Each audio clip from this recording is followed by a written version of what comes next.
बिस्मिल्लाहिर्रहमानिर्रहीम, अस्सलाम वालेकुम, गुड मॉर्निंग, सुबह का सलाम, सुबह जो सलाम, जी आयानु बखैर रागले। और जापानी में क्या कहते हैं, अरिगातो गोजाइमास, शायद ऐसे कहते हैं, कोनिचिवा कुंबामा में से कोई एक सलाम जापानी में भी कहते हैं। तो आपको बहुत सारी सलामतियों के साथ सलाम हो। आज मंगल है, 18 अगस्त है, 4 रबीउल अव्वल है और 2 भादू है। कल मैंने 4 रबीउल अव्वल कह दिया था आज के दिन को, तो उसमें मैं आपसे माज़रत चाहता हूँ। रबीउल अव्वल का महीना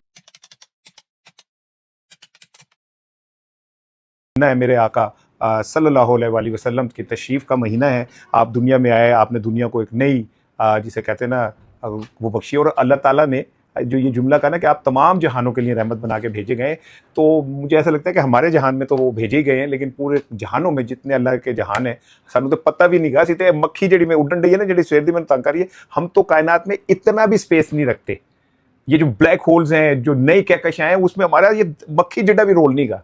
और फिर अगर अल्लाह ये कहता है कि नबी सल्लल्लाहु अलैहि वसल्लम हमने आपको तमाम कायनात के लिए, तमाम जहानों के लिए रहमत बना के भेजा, तो इसका मतलब है कि पता नहीं कहाँ कहाँ जहान है जहाँ नबी पाक सल्लल्लाहु अलैहि वसल्लम की रहमत मौजूद है। इसी रहमत के साए में मैं आपसे अल्लाह से दुआ करता हूँ कि मेरे अल्लाह मेरे नबी की जो उम्मत के ये जो मेरे दोस्त हैं, देखने वाले, मेरी बहनें भाई, अल्लाह ताला इनकी ज़िंदगी में बहुत आसानियाँ दे, बरकत दे, अल्लाह ताला खैर दे, फजल दे, अपना रहम दे अपना। मेरी बहुत सारी दुआएं आपके लिए, आपके और आपके अहले खाना के लिए। सुबह बखैर। आज ये बड़ा इंपॉर्टेंट दिन है, आज है मंगल। और इम्पॉर्टेंट इसलिए कि आज अगर सुप्रीम कोर्ट में केस लग गया, सुप्रीम कोर्ट में कोई और एक्टिविटी ना आई, कोई जज जो है बीमार ना हो गया, प्रोसिक्यूटर ने आगे पीछे हो गया, तो आज बढ़ते पे इमरान खान का सेहत के हवाले से मुंतकली। और ये बात मैं आपको पहले बता रहा हूँ कि उनकी मुंतकली अगर हुई तो मेरा यकीन है कि इंशाल्लाह वो बनी गाला के लिए मुंतकली होगी। आज का दिन बड़ा इंपॉर्टेंट है, मैं इस पर आपसे बात करूंगा। दूसरी चीज़ ये है कि आज ये अलीमा खानम भी एक बड़ा ऐलान करने जा रही है। मक्खी ने मैंने बहुत तंग किया है, खुदा दी कसम, थक गया है फड़ फड़ के, मार मार के।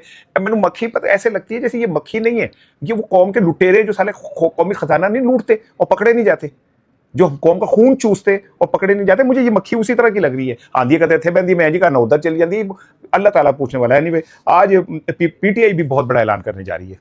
और जब आप मेरा ये व्लॉग देख रहे होंगे तो उसके चंद घंटों बाद अलीमा खानम जो है वो सुहेल अफरीदी के साथ एक लंबा बड़ा ऐलान जो है वो करने जा रहे हैं। इसी तीसरी इंपॉर्टेंट चीज़ ये है तो आज बहुत खबरें।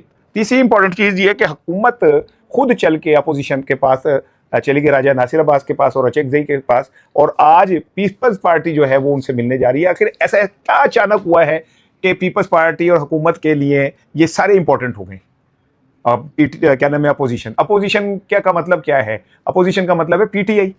तो ये अचानक ऐसा क्या पलटा खाया कि जनाब अली आज हुकूमत थे, उन्होंने उनके साथ बैठी थी, कल हुकूमत वाले पहुंचे हुए थे, आज पीपल्स पार्टी पहुंच रही है। वो खिचड़ी पक रही है। सियासतदानों को नजर आ रहा है कि आलतू जलालतू आई बलानू टालतू, वो क्या नाम है, नजर आ रहा है। और आप जिसकी शक्ल देखें उसमें लिखा हुआ आलतू जलालतू आई बलानू टालतू, और बला नहीं जो टलने वाली, जो मुझे लग रहा है बला नहीं टलने वाली, और बला ऐश्वर्या अन्ना दे गले पेगी। वो पीटीआई ने तो उस बला को फेस कर लिया, अब इनकी बारी है। क्या सूबे बन पाएंगे, इसके ऊपर मेरी आज की डिबेट है, अगर मौका मिला, क्योंकि बहुत सारी चीजें जो मैंने आपसे करनी है। लेकिन आगाज में थोड़ा सा कर लूं, अगर आप इजाजत दें तो, खलीज की सूरत हाल पे। अब ट्रंप साहब ने फरमाया कि जनाब हम ओमान पे भी हमला कर देंगे, और उन्होंने कहा कि जनाब हमारे पास बहुत हथियार हैं और हमारे पास दरमियाने दर्जे के इतने हथियार हैं कि हम ऐसी की तैसी फेर देंगे और ये कर देंगे और वो कर देंगे। और तो पासदारान इनकलाब ने वो जवाब में कहा कि आप एक दफा करके तो देखो, तुम्हारे साथ जो पहले होगी इससे भी पैड़ी होगी। मुझे नहीं लगता कि ट्रंप दे सत्तू विक गए, मैंने वही लगता है। और वो पागलपन की उस हद पे चला गया कि समझ नहीं आ रही कि वो करे क्या। फूक की तड़िया, एक पंजाबी फिल्मों में ना मजर शाह होता था, अल्लाह ताला उन्हें जन्नत नसीब करे, उनकी बड़क मशहूर थी फिल्मों में ना। और वो लाचा कुर्ता पहन के और फिर कहते थे ओ मैं टब्बर खा जाऊंगा, और मैं गश्त कट के आया, मैं नश्त मार देंगा, ओ मैं जनाब अली। एक उनका तारीखी जुमला डायलॉग अच्छी तरह याद है, छोटा सा था, मैंने तब फिल्म देखी थी, सीधा अपनी तीनों बहुत बात कर लिया, बाउनल प्यार कर दिया, नहीं तो शपथ की कटोरी पा के भजम कर दूंगा। वो बड़े बड़े डायलॉग, बड़े बड़े। मुझे लगता है कि ये ना कोई अमेरिका का मदर शाह है ट्रंप। इतनी फैटी पड़ने के बाद तो बंदा ठीक हो जाता है, लेकिन मतलब ओदे ट्रोर ही नहीं मुकड़े। और ऊपर से हमारे जरा देख लें, उसने एक ट्वीट किया, ट्वीट करता है, कहता है जी क्या नाम है, very happy to see that the Saudi Arabia, Turkey and Pakistan have finally signed a joint agreement. It shows that Middle East is coming together and how countries will finally able to defend themselves. मतलब तुसी जागते रहना ते मेरे ते ना रहना, हुण तुसी आप ही एबल हो गए हो अपनी डिफेंड करने के लिए ना, यानी कि मैं तो खित्ते से दुम दबा के भाग रहा हूँ।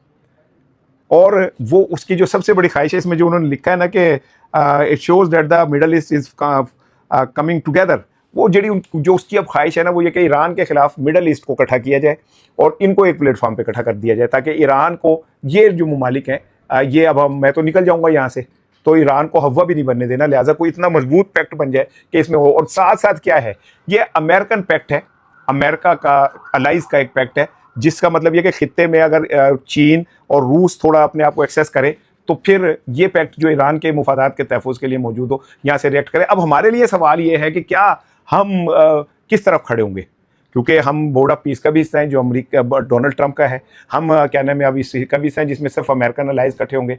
तो क्या हमने चीन से हमेशा के लिए कुटी कर ली है, या चीन को हम सब यही कहते रहेंगे कि साड़ी मजबूरियां ने, तुसी गल नूं समझो। वो चीनी बड़ी खौफनाक चीज़ है, जो बिच्छू और कुत्ते नहीं छोड़ते ना, वो बंदे भी नहीं छड़ते, याद रखना। वो एक हद तक ये सारा कुछ कर रहे हैं, बर्दाश्त कर रहे हैं, लेकिन मुझे खौफ है, मुझे डर है कि कहीं ऐसा ना हो कि चीन और इंडिया एक साइड पे खड़े हो जाए। ये मैं आपको पेश की बहरहाल बता रहा हूँ। अच्छा, अब आ जाए असल चीज़ की तरफ। सर, आज सुप्रीम कोर्ट में इमरान खान साहब की सेहत के हवाले से केस की समाअत है। बड़ा इंपॉर्टेंट केस है। इसमें जो कल सुप्रिटेंडेंट जेल है, उसने जो रिपोर्ट पेश की है, उसमें उसका कहना है कि जी इमरान खान का जो ब्लड प्रेशर है 100 और 140 है, दोनों चढ़े हुए, ऊपर चढ़े हुए। तो अदर डॉक्टर थे, मैं भी हो गया ना, साढ़ा भी ब्लड प्रेशर चढ़ जाता ना पाए ना, तो हमें भी पता है कि कौन सा फिट है कौन सा नहीं है। फिर उसके बाद जो खौफनाक चीज़ जो उस रिपोर्ट के अंदर सबसे खौफनाक चीज़ है, वो ये है कि दिल के डॉक्टर ने ये कहा है कि इनके दिल की धड़कन जो है ना, वो बैलेंस नहीं है, हार्ट बीट जो है वो बैलेंस नहीं है, ब्लड प्रेशर हाई हुआ है, स्ट्रेस लेवल बढ़ा हुआ है, तो एंजियोग्राफी जो है हो सकती है। अब अगर एंजियोग्राफी हो सकती है, तो फिर तो दुनिया की कोई ताकत, चाहे पाकिस्तान में कोई भी कितना ही ताकतवर हुक्मरान है, ये रिस्क नहीं लेगा कि जी इमरान खान को जेल में रखा जाए। ये रिस्क लिया ही नहीं जा सकता, पॉसिबल ही नहीं है। आज का दिन मैं इसीलिए कह रहा हूं कि बड़ा ही इंपॉर्टेंट दिन है, क्योंकि सुप्रीम कोर्ट में इस केस की समाअत होनी है और पीटीआई समहाउ हुकूमत को ये बात यकीन दिला चुकी है कि जी हम इमरान खान से मिलने के बाद कतन कोई बात बाहर आके नहीं करेंगे। लेकिन मेरा फिर वही सवाल है कि मैंने जरा कैलकुलेट किया कि इमरान खान को किसी हॉस्पिटल में कैसे मुंतकिल किया जा सकता है। फर्ज करें कि आप अगर लाहौर में रहने वाले, तो उन्हें सर्विसेज हॉस्पिटल मुंतकिल कर दिया जाए, तो यहाँ तो खिड़की तोड़ हफ्ता शुरू हो जाएगा, फटियां पन देंगे लोग। तो फिर अगर वो फटियां पन देंगे, तो जो बाकी मरीज हैं, बाकी वार्ड में लोग हैं, डॉक्टर्स हैं, स्टाफ है, उनके लिए तो मसला बन जाएगा। ये थोड़ी है कि वहां से लंबी लाइन लगी होगी, हर एक के कार्ड चेक हो रहे होंगे ये वो। तो मुझे ऐसा लगता है कि अगर सेफेस्ट वे ये है कि हुकूमत जो है वो इमरान खान को बनी गाला मुंतकिल कर दे और उस बनी गाला को सब जेल करार दे के उसके गिर्द सिक्योरिटी लगा दे। लेकिन आज इमरान खान के लिए बड़ा इंपॉर्टेंट दिन मैंने बता दिया है। इसी तरह 11:30 बजे अलीमा खानम और सुहेल अफरीदी जो हैं वो प्रेस कॉन्फ्रेंस करेंगे। पीटीआई वालों ने अपने तमाम एमएनएस को, तमाम अहदेदारों को कहा सुप्रीम कोर्ट पहुंचे। आज का दिन बड़ा इंपॉर्टेंट है, आज का दिन मिस नहीं होना चाहिए। सुप्रीम कोर्ट पहुंचे, वहां पे जाके खड़े हो, ताकि जस्टिस साहिबान जो हैं, जज साहिबान, उन्हें नजर आए कि पीटीआई इस मामले को बहुत सीरियस ले रही है। क्योंकि पूरी दुनिया के अंदर एक तशवीश की लहर दौड़ी है ये 3 चीज़ों से। एक तो कि उनकी एक आंख की बिनाई मुकम्मल बहाल होगी, इसका मतलब दूसरी आंख जो कहा जा रहा था कि वो हमेशा के लिए वो हो चुकी है। दुख से कह रहा हूँ, मेरी आंखों में आप शायद नमी देखें। क्या सोना जवान, क्या खूबसूरत आदमी, वो 70 साल की उम्र में भी जवान था और यूनानी देवता की तरह। मैं तो उसके इश्क में गिरफ्तार नहीं हूँ, लेकिन मैंने उसे इतने करीब से देखा हुआ है सारा कुछ। उसकी एक आंख ज़ाया हो गई इस कौम के पीछे लड़ाई के अंदर, और ये आंख ज़ाया होने में हो सकता है ब्लड प्रेशर शूट किया हो, जिससे ये वेन डैमेज हो गई हो। और खुदा ना करे, अल्लाह ना करे कि अगर ये ब्लड प्रेशर, जैसे दिल की बताया जा रहा है कि उनके हार्ट बीट भी उसमें नहीं है, तो ये तो बड़ी खौफनाक चीज़ है। बहरहाल अल्लाह ताला इमरान को सेहत दे। कहा यही जा रहा है कि आज का दिन बड़ा इंपॉर्टेंट है और हो सकता है कि आज के दिन आपको बड़ी खबर मिल जाए सुनने के लिए। दूसरी चीज़ ये कि गुज़िश्ता रोज़ मुलाकात की हुकूमत के वज़रा ने, उसमें वो थे राना सनाउल्लाह थे, फिर फजल चौधरी साहब थे और वज़ीर कानून थे तारड़ साहब थे। उन्होंने मुलाकात की अचकज़ई साहब से और राजा नासिर अब्बास साहब से। वहाँ पे काफ़ी गुफ्तगू हुई। बज़ाहिर अब आप समझें कि ये आउट ऑफ द वे जो अचानक हुकूमत पहुँची है पीटीआई के पास, ये एक घबराहट की अलामत है। अब ये घबराहट सुनने के आज जब आप मेरा वीलॉग देख रहे होंगे, तो आज पीपल्स पार्टी का वफद भी अब जाके मिलेगा अचकज़ई साहब से, मुतअद्दिदा अपोजिशन से, जिनको ये कहा जाता है कि वो इस टाइम इमरान खान का फेस है। इमरान खान ने उन्हें अपोजिशन लीडर जो है वो बनाया है। और तो अब आप इस बात को समझें कि ये हुकूमत भी पहुंच रही है, पीपल्स पार्टी वाली पहुंच रही है। क्यों पहुंच रहे हैं आखिर, ऐसा क्या मसला हुआ है? मसला क्या है मैं आपको बता दूं। मसला सिंपल सा है। मसला ये है कि भाईजान आय बला को टालतू आलतू जलालतू जो सूबे हैं इनके गले पड़ चुका है और इनको कन्वे कर दिया गया कि जी सूबे तो बनने ही बनने हैं। आपने सईद गनी साहब का नहीं सुना बयान? जो उन्होंने कहा कि किसी तौर पे भी हम सिंध को तकसीम नहीं होने देंगे। अब किसी तौर के ऊपर तो फिर तुहानू कीमत देनी पै जाएगी भाईजान। और आप ना जुल्फकार अली भुट्टो हैं, ना बेनज़ीर भुट्टो हैं, और ना इमरान खान है जो कोई कीमत अदा करने के लिए तैयार हो। आप तो वो फसली बटेरे हैं जिनके खाते में सिर्फ मौज मेला रखा हुआ है। 3,500 अरब रुपए का इल्ज़ाम है आपके ऊपर कि आपने खाए हैं बेनज़ीर इनकम सपोर्ट प्रोग्राम से, कहीं से भी 3,500 अरब रुपए। तो आपको क्या ज़रूरत है कि आप इस सिस्टम से टकराने की बातें करेंगे। लेकिन हाँ, बात वही है कि अगर कुहू पीछे खाई वाला मामला है कि अगर आप नहीं मानते तो तुहानू एहो जी फैंटी पेगी कि सारी उम्र याद करेंगे, और अगर आप मानते हैं तो फिर आपको कौम परस्तों से इतनी मार पड़ेगी कि आप सारी उम्र याद करेंगे। यानी आप फंस गए। अब मुझे बताएं ना कि मरियम साहिबा इस टाइम बिला शिरकत गैर तकरीबन 14 करोड़ की वजीर आला है, 14 करोड़ लोगों की, और इसी से वो 12 करोड़ 100 करोड़ का तैयारा खरीद सकती हैं। मौज मस्ती में झूमे फिजा गुनगुनाए हवा, ठीक है ना, गाती फिर रही है। तो वो अचानक आके वो 2.5 करोड़ के सूबे की वजीर आला बन जाएंगे तो की पीछे रह जाएगा? उनके और उनके अब्बू के हाथ में क्या रह जाएगा? अगर पंजाब, लाहौर, गुजरांवाला, फैसलाबाद और कसूर और ये ननकाना शनकाना मिला के बना लेते हैं तो 3 करोड़ 4 करोड़ का सूबा बन जाएगा, जितना केपी है। तो मरियम साहिबा की वो जो एक्सप्लाइटेशन नवाज शरीफ साहब की, वो कितने जाएगी कि पंजाब में जाग पंजाबी जाग तेरी पग नूं लग गया दाग, हूं तो भाई धोती नूं दाग लगन लगा है। फिर आप क्या कर लेंगे? और यही इनका खौफ है कि हमारे हाथ से गेम निकली नहीं और लोगों ने हमें उठा के ऐसे डस्टबिन में ऐसे करके फेंक देना है। हमारे हाथ से गेम निकल गई तो निकल गई, सूबे बन गए। ये इनकी मौत और जिंदगी का मामला हो चुका है, पीपल्स पार्टी की भी और नून लीग की भी।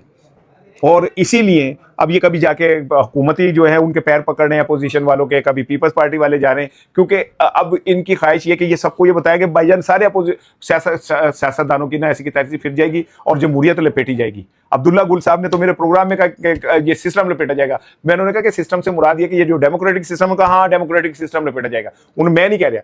फिर ये बातें चली है कि सदारती निज़ाम भी आने वाला है, और फिर ये भी बातें चल रही है कि जनाब अली ये जो वुज़राए आला होंगे यार गवर्नर के थले लग जाएंगे, जो मुजवजा चीजें सामने आ रही हैं। तो अब जरा सोचे कि खौफनाक किस्म का वो है, सियासी कब्रें खुदी हुई हैं।